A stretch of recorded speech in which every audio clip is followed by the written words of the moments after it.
Hi guys, ako na po ni. So sasagot tayo ng kaunting katanungan dito about contract verification. So ang sabi po dito sa comment na ito, ang sabi niya uuwi siya by December. Pwede na po ba siyang magpa-verify ng contract?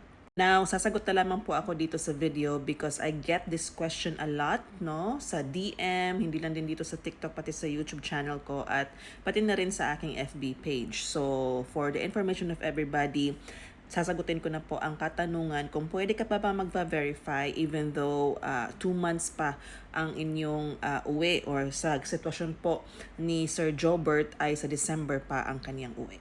Now, Sir Jobert, if under po kayo ng MWO Dubai, meron po tayong tinatawag na online contract verification option. Meron din po tayong walk-in option. Ano po? Kung doon po kayo kukuha through online contract verification, kapag po kayo ay nag-submit po ngayon, nagpa-verify po kayo through online contract verification. After 3 working days po, kung kayo po ay na-approve, makukuha nyo po agad ang iyong verified contract plus the OEC.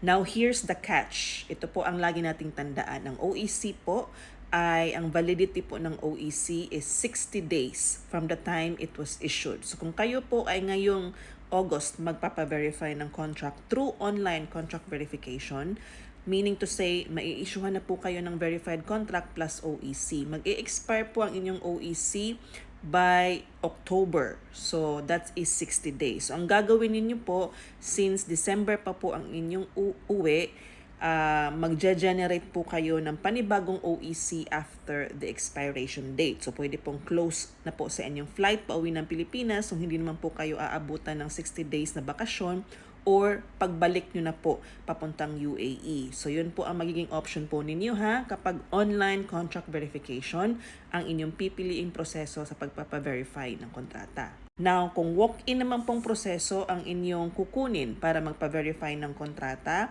kapag po walk-in po kasi, manual verification po yan sa ating MWO Dubai.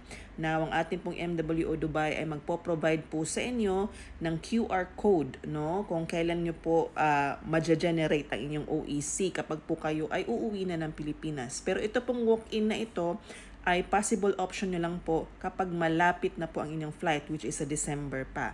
So, yun po yung kaibahan ng online verification at ng walk-in process na magpapa-verify ng kontrata. So, I hope that clears the question at nakuha niyo po ang sagot ha. Pwede po magpa-verify ng inyong mga kontrata. You just really have to consider the validity of your OEC. Kasi ang OEC, 60 days po lamang ang validity upon issuance. At pwede lang po kayo mag-generate again ng panibagong OEC after the expiration date. At ito pa, pahabol, dapat nyo din pong tandaan na for example, December pa po ang inyong uwi at gusto nyo pong magpa-verify ngayong August.